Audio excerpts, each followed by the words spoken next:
Hello friends, welcome to Sulur சமையல். இன்றைக்கி நம்ம சூலூர் சமையலில் ஒரு சூப்பரான கறி மசாலா தூள் ப்ரிப்பரேஷன் தான் பார்க்க போகிறோம். இந்த ப்ரிப்பரேஷன் வந்து பார்த்திங்கன்னா எல்லா வகையான மசாலா குழம்புக்கும் சூப்பராக இருக்கும். முக்கியமாக நாட்டுக்கோழி குழம்புக்கு ரொம்பவே அல்டிமேட்டான டேஸ்ட்டாக இருக்குங்க. இது வந்து எங்கள் பாட்டி தயாரிக்கிற முறையில் அவங்க எப்பயுமே தயாரிப்பாங்க. நான் வந்து இந்த முறை அவங்க தயாரிக்கிறத ஒரு வீடியோவாக எடுத்து போடலாம் அப்படின்னு நான் எடுத்திருக்கேன்.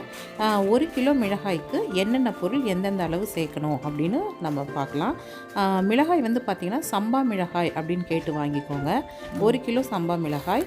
அடுத்து கொத்தமல்லி, வர கொத்தமல்லி வந்து 3/4 கிலோ போல் கொத்தமல்லி எடுத்துக்கோங்க.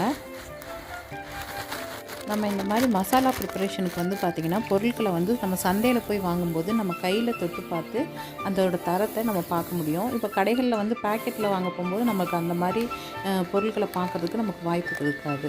அதனால் மேக்ஸிமம் சந்தையில் வாங்குறதுக்கு ட்ரை பண்ணுங்கள். அடுத்து 1/2 கிலோ போல் சீரகம். இதெல்லாம் நம்ம நல்லா 2 நாள் போல் வெயிலில் நல்லா காய வைக்கணும் அப்படின்றதுக்காக ஒரு வெள்ளை துணியில் நம்ம இது எல்லாத்தையுமே காய வைக்கிறோம். அது வெயில் காலங்களில் நம்ம மசாலா பொருட்களை தயாரித்து வச்சுக்கிட்டோம் அப்படின்னா நமக்கு ஒரு 6 மந்த்ஸ்க்கு நல்லா நம்ம வீட்டு உபயோகத்துக்கு வச்சுக்கலாங்க. அடுத்து இந்த உளுந்து வந்து பார்த்திங்கன்னா இந்த தோலோடு இருக்கிற உளுந்து தான் சேர்த்துக்கணும். இது வந்து ஒரு 100 கிராம் போல் இந்த தோல் உளுந்து. அடுத்ததான் துவரம்பருப்பு வந்து ஒரு 100 கிராம் போல் எடுத்துக்கோங்க. போதும்.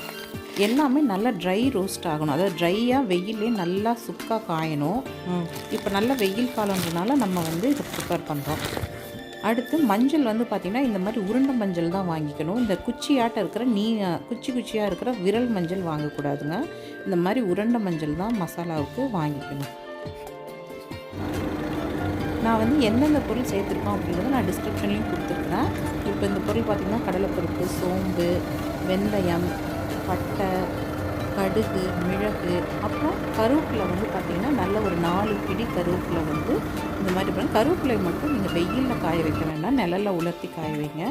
இப்போ 2 நாள் வந்து நல்லா காய வச்சு எடுத்தாச்சு.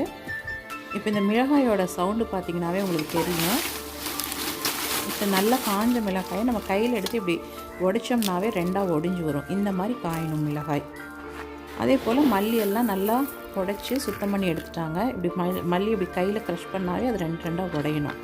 இப்போ மஞ்சளை இந்த மாதிரி காஞ்சதுக்கப்புறம் இந்த மாதிரி தட்டி தட்டி எடுத்து வச்சுக்கோங்க. இப்போ இதை எல்லாத்தையுமே நம்ம அடுத்து பார்த்திங்கன்னா இந்த கருவேப்பிலையும் பார்த்திங்கன்னா நல்லா காஞ்ச அதோட அந்த ஈரத்தன்மை எல்லாமே போகிற மாதிரி நல்லா காஞ்சி எடுத்துக்கோங்க. இப்போ இதை எல்லாத்தையுமே தனித்தனியாக வறுத்துக்கோங்க.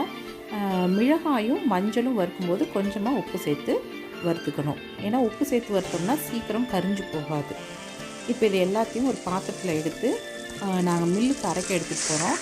நீங்கள் அரைக்கிற அந்த ப்ராசஸும் நீங்கள் பாருங்கள்.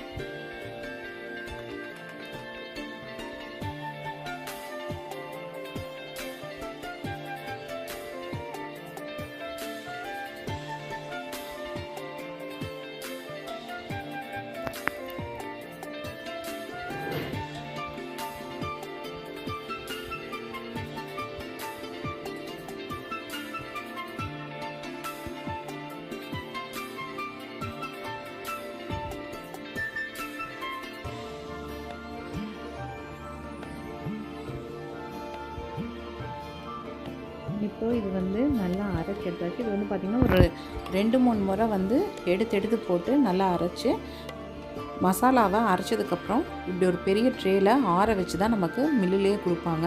ஏன்னா சூடாக நம்ம எடுத்துகிட்டு வந்தோம் அப்படின்னா அந்த மசாலா வந்து சீக்கிரம் அந்த ஹீட்லேயே கரிஞ்சும் போயிடும், அதோட கலரும் சேஞ்ச் ஆயிரும், அதோட டேஸ்ட் நமக்கு வந்து முழுசாக கிடைக்காது. அதனால் இதை நல்லா ஆற வச்சு தர்ற வரைக்கும் நம்ம பொறுமையாக வெயிட் பண்ணி அதை வாங்கிட்டு வரலாம். அடுத்து வீட்டுக்கு எடுத்துகிட்டு வந்ததுக்கப்புறமா இந்த மசாலா தூள் வந்து பார்த்திங்கன்னா நமக்கு கிட்டத்தட்ட 3 கிலோ வந்துச்சு. அதனால் 50 ml விளக்கெண்ணெய் சேர்த்து இதை நல்லா கலரி வச்சுக்கலாம். அப்போ தான் ரொம்ப நாள் நமக்கு கெட்டு போகாமல் வண்டு விழுகாமல் நமக்கு இருக்கும். அதனால் இந்த மாதிரி நல்லா மிக்ஸ் பண்ணிக்கோங்க.